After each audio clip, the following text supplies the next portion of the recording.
The winter wind screamed through the mountain pass, driving snow like razor blades against exposed skin.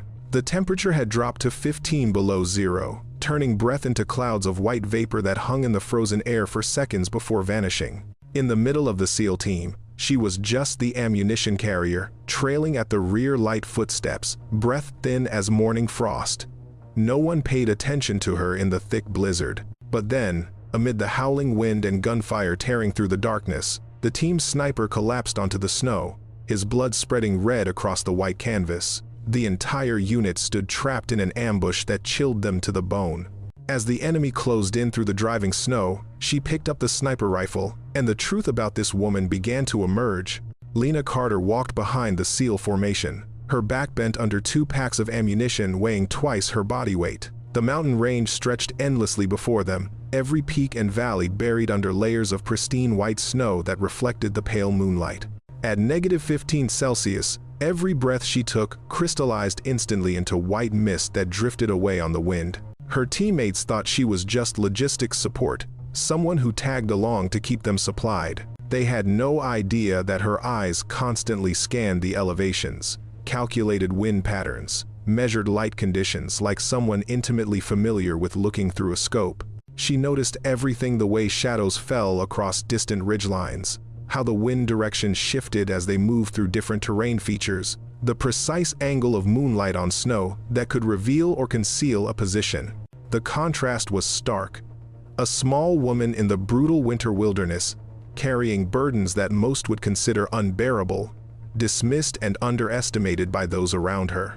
She said nothing, keeping her observations to herself, just as she had for the past 8 months, since requesting reassignment from her original position. The weight on her shoulders was physical, but the weight in her chest was something else, entirely a burden of failure she carried every day, heavier than any ammunition. Staff Sergeant Marcus Brennan led the patrol from the front, his breath coming in steady clouds despite the brutal cold. Behind him, Petty Officer Jake Hoffman kept position as point man, his eyes sweeping the terrain ahead. Chief Warrant Officer Ryan Dalton moved in the middle of the formation, his MK-13 sniper rifle slung across his chest, ready for quick deployment. They were professionals, veterans of a dozen missions in hostile territory. But none of them had fought in conditions quite like this. The snow crunched beneath their boots with every step, each footfall sending up small puffs of powder that swirled in the wind before settling back to earth. The world had been reduced to shades of white and gray, with only the dark silhouettes of rock outcroppings breaking the monotony. Visibility fluctuated wildly as gusts of wind drove sheets of snow across their path, sometimes reducing their sight distance to barely 20 meters. Lena adjusted the straps on her pack, redistributing the weight across her shoulders. The ammunition inside clinked softly with each movement, thousands of rounds for the team's various weapons systems. She had loaded every magazine herself, checked every cartridge, ensured every piece of equipment was secure and protected from the moisture and cold. It was meticulous work that required focus and precision, qualities she had in abundance even if her current role didn't demand much else from her. Their objective lay deep in the valley below, hidden beneath layers of ice and strategic camouflage. Enemy forces had established a radar installation in this remote location precisely because it seemed impregnable, protected by terrain, weather, and the sheer difficulty of reaching it. The facility monitored air traffic across 3 countries, providing early warning of any military movements in the region. Taking it offline was critical to operations planned for the coming weeks. The terrain was treacherous beyond description. Ice covered every surface, making each foothold uncertain. Slopes that would have been merely steep in summer became potential death traps in winter, where a single slip could send someone tumbling hundreds of meters down a mountainside. The wind was their constant enemy, sometimes calm enough to allow careful progress, other times roaring through the passes with enough force to knock a person off their feet. Chief Dalton raised his fist, signaling the team to halt. He scanned the valley below through his scope, taking careful note of the structures barely visible through the blowing snow. When he lowered the rifle, his expression was grim. He turned to Brennan, speaking loud enough to be heard over the wind but quiet enough to avoid carrying far. In cold like this, every shot is a gamble. Temperature affects everything: powder, burn rate, barrel expansion, even the air density the bullet travels through. Miss by an inch at this range, and you might as well miss by a mile. Lena listened from her position at the rear, her eyes narrowing slightly. She knew exactly what he meant. Cold weather shooting was its own specialized skill, requiring calculations and adjustments that most marksmen never learned. The dense, cold air would slow the bullet fractionally, requiring a slight increase in elevation. The frozen metal of the barrel would contract differently than warm steel, changing the harmonics of each shot. Even the shooter's body heat could create microcurrents of air that deflected rounds at extreme distances. She had spent months studying these effects, practicing in conditions exactly like this. Before her reassignment, she had been on track to become one of the most proficient cold-weather snipers in the entire special operations community. Her instructors had called her a natural, someone with an intuitive grasp of how environmental factors affected ballistics. But all that training, all that natural talent, meant nothing after what had happened last year. Brennan checked his watch, noting the time against their mission timeline. "We move in 30. Dalton, you'll have overwatch from that ridge." He pointed to an elevated position, offering clear lines of sight to the valley. "Hoffman, you're with me on approach. Carter, stay central with reserve ammunition, and be ready to displace if we need to fall back quickly." Lena nodded, not trusting herself to speak. The familiar sensation of being sidelined, of having her capabilities dismissed, no longer stung the way it once had. She had volunteered for this role precisely because it kept her away from the primary action, away from positions where a single mistake could cost lives. The weight of ammunition on her back was heavy, but it was nothing compared to the weight of responsibility that came with being trusted as a sniper. The wind rose as they descended toward the valley, transforming from a steady blow into violent gusts that threatened their balance with each step. Snow that had been falling gently began to drive horizontally across the slope, reducing visibility to almost nothing. Within minutes, they could barely see 30 meters ahead, each team member becoming a ghost-like figure appearing and disappearing in the white chaos. Lena's foot slipped on a patch of ice concealed beneath fresh powder. She felt herself beginning to fall, the weight of her packs pulling her backward toward the slope's edge. Before she could hit the ground, a strong hand grabbed her arm, steadying her. Dalton had moved back from his forward position, his grip firm through her heavy coat. He looked at her for a moment, his expression unreadable behind his face covering, then spoke with what might have been a hint of amusement. "Born for logistics, not precision work, right? Leave the technical stuff to the shooters." She said nothing, simply nodded her thanks and adjusted her footing. His words were meant casually, without malice, but they cut nonetheless. Not because they were cruel, but because they represented exactly what she had convinced everyone to believe about her. She had worked hard to ensure no one expected anything from her beyond carrying equipment and following orders. It was safer that way, safer for everyone. The sky had darkened to the color of lead, heavy clouds pressing down on the mountains like a physical weight. What little sunlight had filtered through earlier was gone now, replaced by the peculiar gray luminescence that came before a major storm. The temperature continued to drop, frost forming on every exposed surface, turning their gear white and stiff. Brennan called another halt, gathering the team close so they could hear him without shouting. "Storm's getting worse. We need to reach the objective before visibility goes to 0. Double time it, but watch your footing. Anyone goes down injured, we all go down." His words were clipped, professional, carrying the authority of someone who had led men through worse conditions than this. They pushed forward, moving faster now despite the treacherous terrain. The rhythm of their movement became hypnotic: step, check footing, step again, always watching the person ahead to maintain formation. Lena felt the burn in her legs as they worked to carry her and her heavy load down the increasingly steep slope. Sweat formed beneath her layers despite the brutal cold, the exertion enough to generate heat even in this frozen wasteland. Somewhere in the distance, barely audible over the wind, came a sound that made everyone freeze. It was a sharp crack, the distinct report of a rifle shot echoing off the mountains. Then another, and another. The sounds were distant, perhaps several kilometers away, but unmistakable. Someone else was operating in this area, and combat was underway. Brennan's hand signals were swift and clear.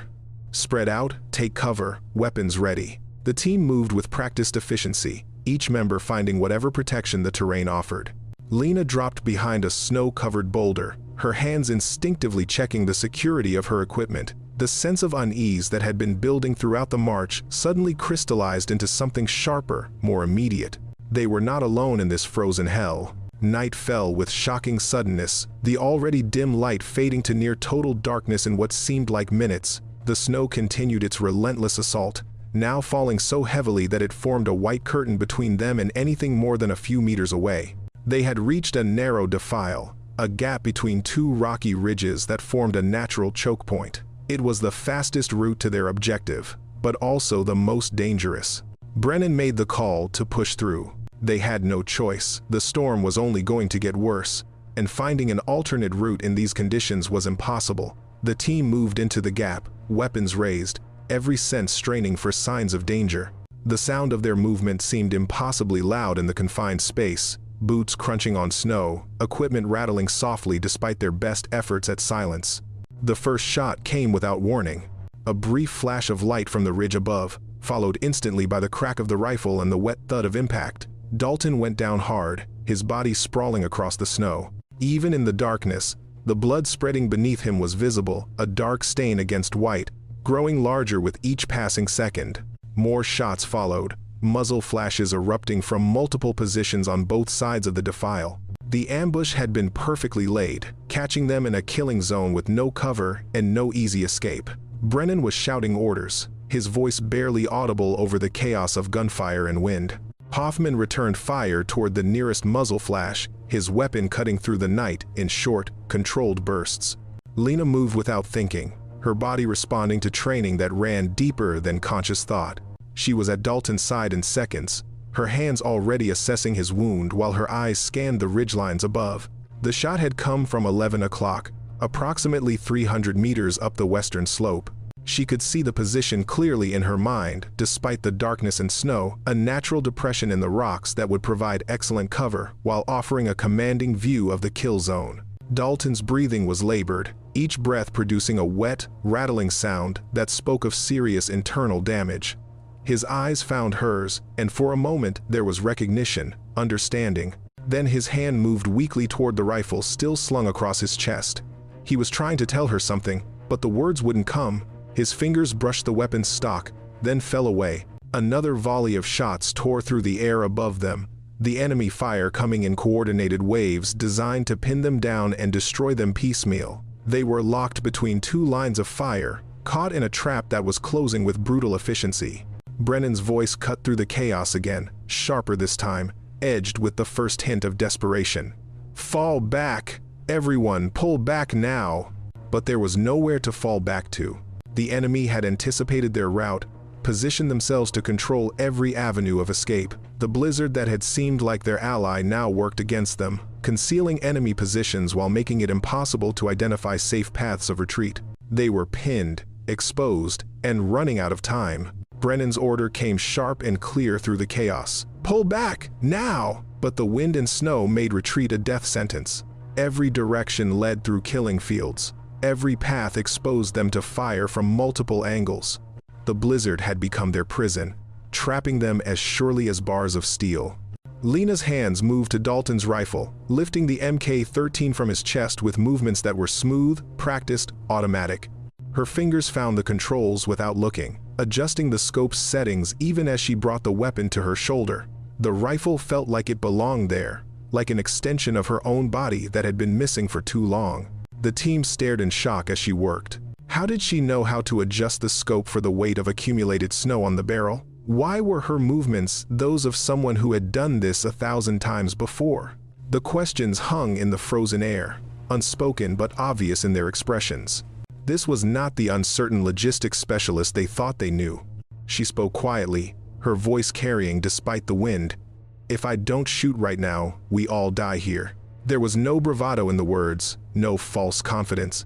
Just a simple statement of fact, delivered with the certainty of someone who understood exactly what was at stake. Her eye found the scope, and the world narrowed to what she could see through that small circle of glass.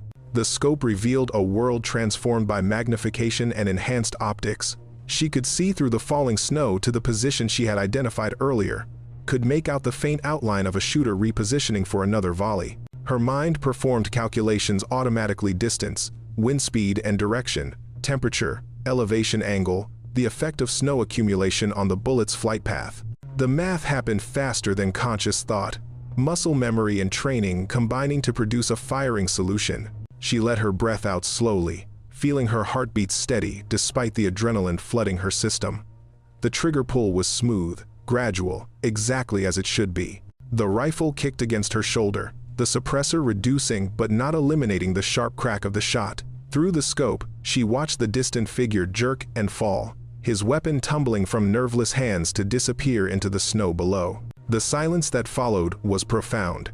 Even the enemy fire seemed to pause, as if everyone needed a moment to process what had just happened. Then Brennan's voice cut through the quiet, carrying a note of something that might have been respect, might have been shock. "Who the hell are you?" But there was no time for answers. Another muzzle flash from a different position, another threat that needed to be eliminated. Lena was already shifting, the rifle tracking smoothly to acquire the new target. Her second shot followed within seconds, and another enemy shooter fell, then a third. Each time, her movements were fluid, confident, displaying a level of skill that went far beyond basic competency. They found shelter in a natural ice cave, its entrance partially concealed by an overhang of frozen rock. The team pulled back in controlled stages, with Lena providing covering fire that kept the enemy pinned while they displaced. Once inside, they established a defensive perimeter and tended to their wounded. Dalton was stable but unconscious, his breathing shallow but steady. He would need evacuation soon, but for now, he was alive. Brennan stood over her, his expression a mixture of anger, confusion, and grudging admiration. "Who are you really? And don't give me any logistics nonsense. I just watched you make 3 impossible shots in a blizzard at night. Nobody does that without serious training." Lena set the rifle down carefully, her hands trembling slightly now that the immediate crisis had passed. When she spoke, her voice was quiet but steady. "I was the top sniper trainee in my class. Highest scores ever recorded for cold weather operations. They said I had a gift for it, an instinct that couldn't be taught." She paused, gathering herself before continuing. "Last year, I was on a mission. Similar conditions to tonight, snow, wind, limited visibility. I had a shot at a high-value target, clear line of fire, perfect position.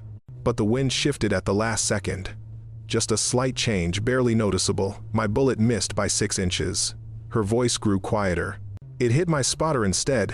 He survived, barely, but he'll never walk again. Because I missed, because I didn't account for that wind shift." The cave fell silent, except for the wind howling outside. Hoffman was the first to speak. "So you quit? Just walked away from being a sniper?" "I requested reassignment to logistics," Lena corrected. "I couldn't trust myself anymore. Every time I looked through a scope, all I could see was him falling. Every calculation I made, I second-guessed. The gift, they said, I had felt like a curse." She looked at the rifle lying beside her. "I told myself I'd never shoot again, that it was safer for everyone if I just carried ammunition instead of using it." Brennan studied her for a long moment. Outside, the storm continued its assault on the mountain, but inside the cave there was an odd sense of calm. Finally, he spoke. "You saved all our lives tonight. Those shots you made, in conditions worse than the ones where you failed, were perfect. Every single one. This time," she said softly. "But what about next time? What if the wind shifts again and I don't catch it? What if someone else pays the price for my mistake?" "Then you learn from it and get better," Brennan replied. "That's what makes the difference between a good shooter and a great one. It's not about never missing. It's about what you do after you miss." He gestured to Dalton's unconscious form. "He's alive because you didn't let fear stop you from doing what needed to be done. That takes more courage than any perfect shot ever could." The enemy didn't give them long to rest. Within an hour, they detected movement outside the cave shapes materializing from the blizzard, slowly tightening a noose around their position. The cave that had seemed like salvation was becoming a tomb, with only one entrance and no rear exit. They were trapped, and the enemy knew it. Brennan gathered the team near the cave entrance, his voice low and urgent. "They'll wait until dawn if they're smart, then assault with overwhelming force. We need to break out before then, get to the extraction point, while we still have darkness for cover." He turned to Lena, his expression grim. "From this moment forward, you're our sniper. We don't have anyone else who can do what you do. I don't care about what happened last year. Right now, tonight, you're the only thing keeping us alive." The weight of those words settled on her shoulders, heavier than any ammunition pack had ever been.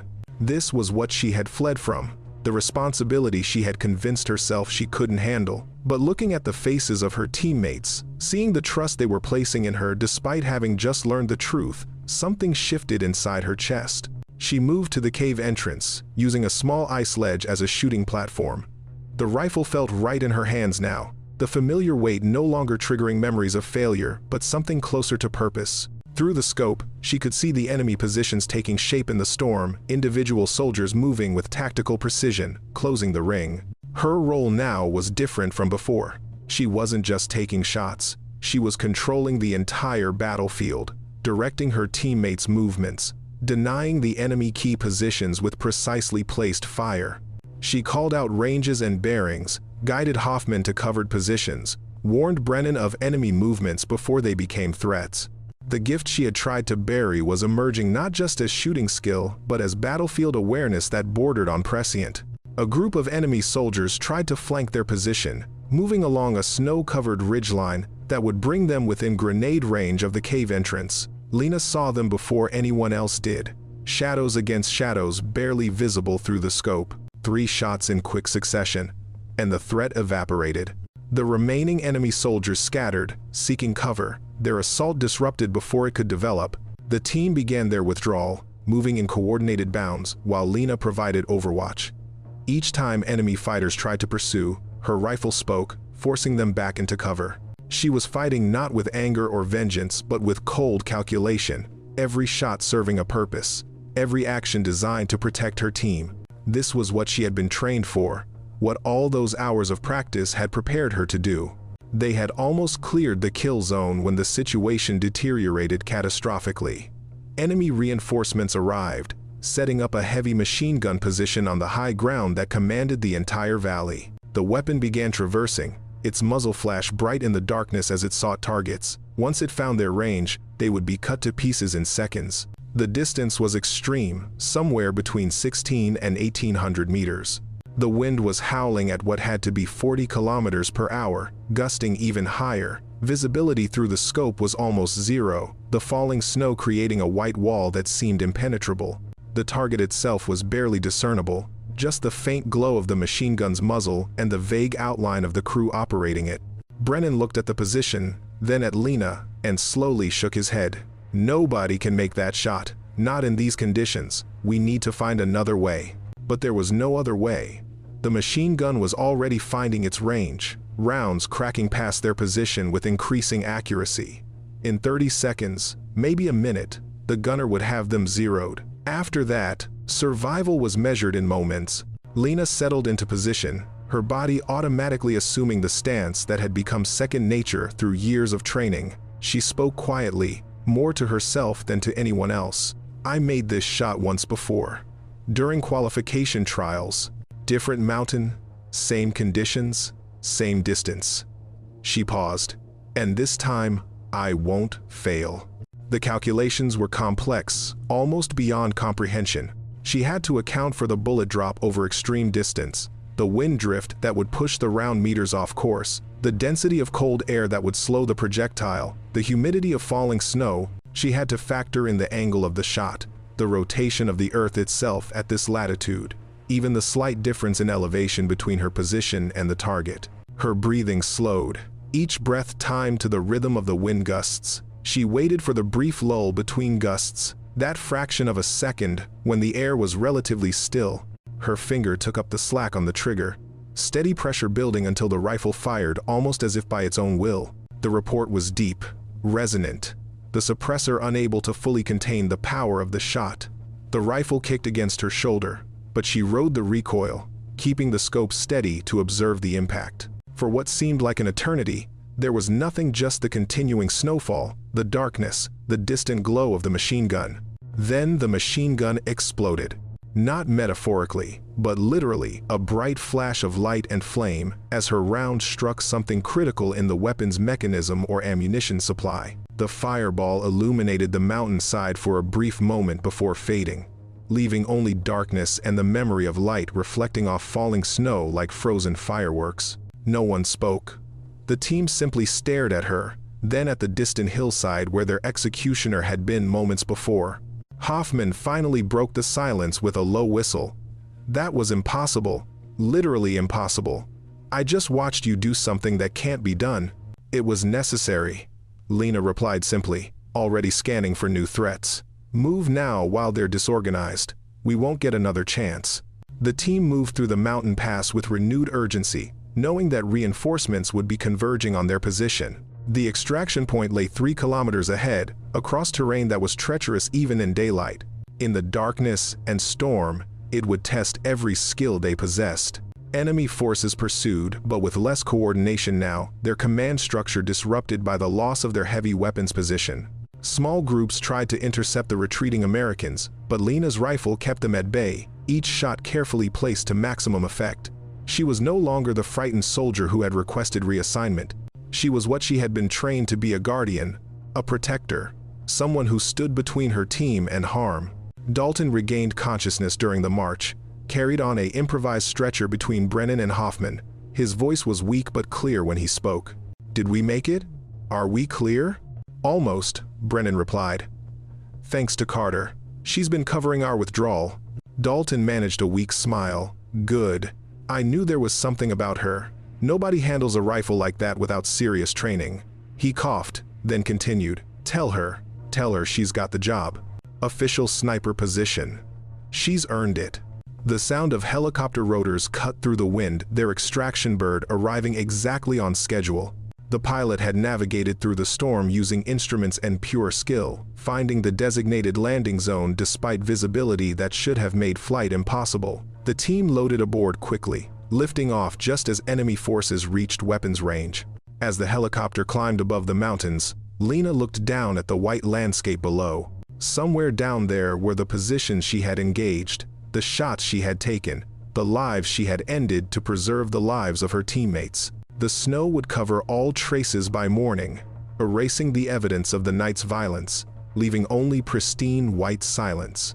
Brennan sat across from her in the cramped cabin, his voice raised to be heard over the engine noise.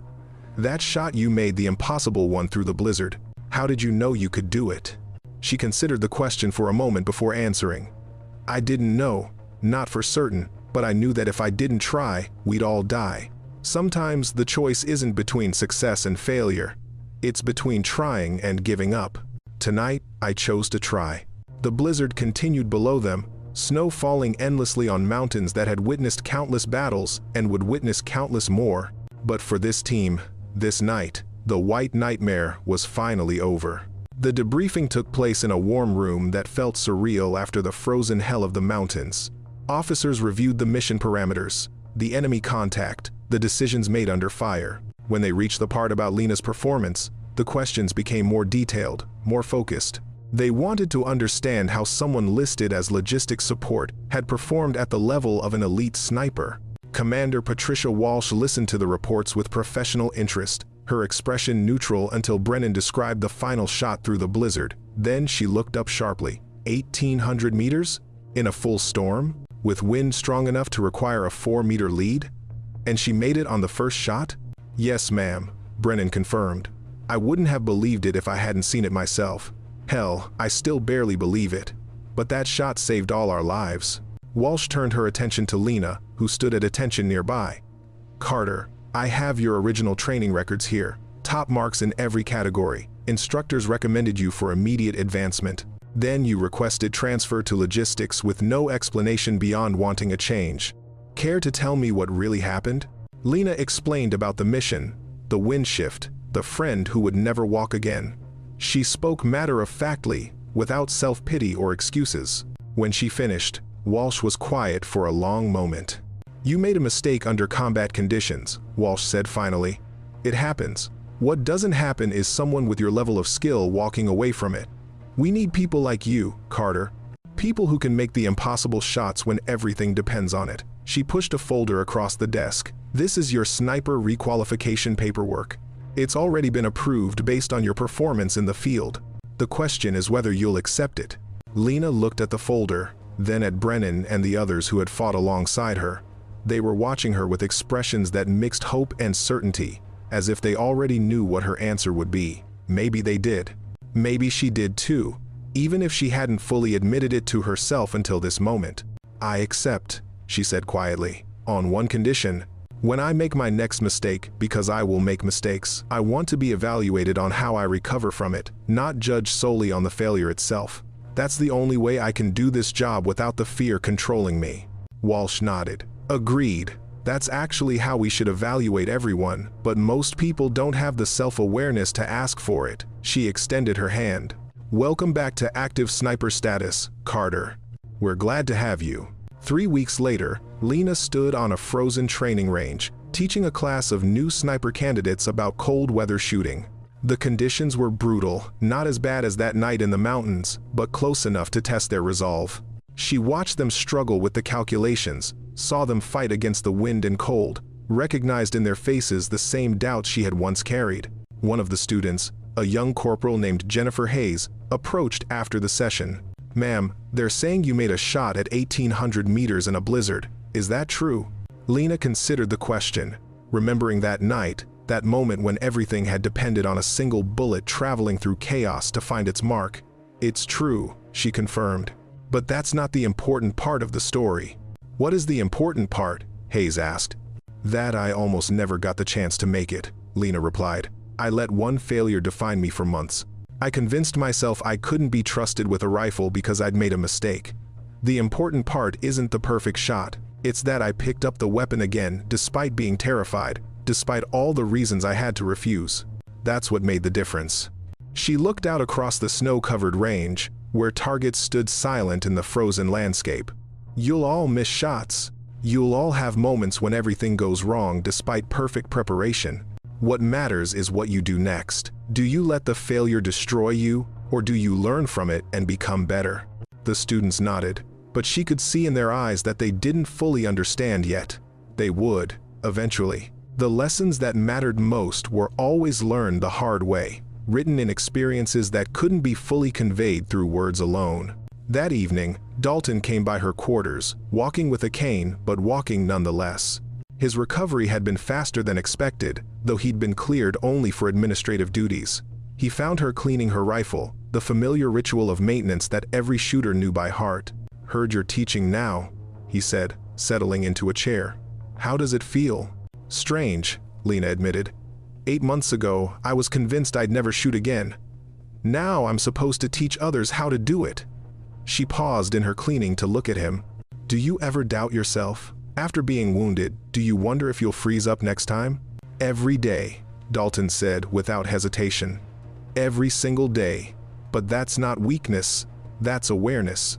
The shooters who scare me are the ones who never doubt themselves, who think they're infallible. Those are the ones who make catastrophic mistakes because they're too confident to check their assumptions." He gestured toward her rifle. "You saved my life that night, saved all our lives. And you did it while carrying doubts that would have crushed most people. That makes you exactly the kind of sniper we need, someone skilled enough to make impossible shots, humble enough to know they might miss, brave enough to try anyway." After he left, Lena returned to her rifle maintenance, but her thoughts were elsewhere. She remembered the weight of ammunition on her back, the burden of believing herself useless, the terror of picking up a weapon she had sworn never to touch again. And she remembered the moment when fear had transformed into purpose, when running from responsibility had become running toward it. The rifle was clean now, perfectly maintained, ready for whatever came next. She assembled it with practiced movements, feeling the familiar weight settle into her hands.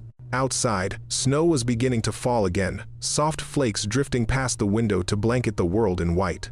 But she was no longer afraid of the snow, of the cold, of the memories they carried. She had walked through the blizzard and emerged on the other side, not unchanged, but stronger for the journey. In the storm's white fury, when death covered the earth like fallen snow, a woman who carried ammunition became the light that guided her team through darkness. She learned that courage wasn't the absence of fear, but the choice to act despite it. That redemption wasn't found in perfect performance, but in the willingness to try again after failure. That the heaviest burdens weren't always the ones carried on your back, but sometimes the ones you finally had the strength to set down.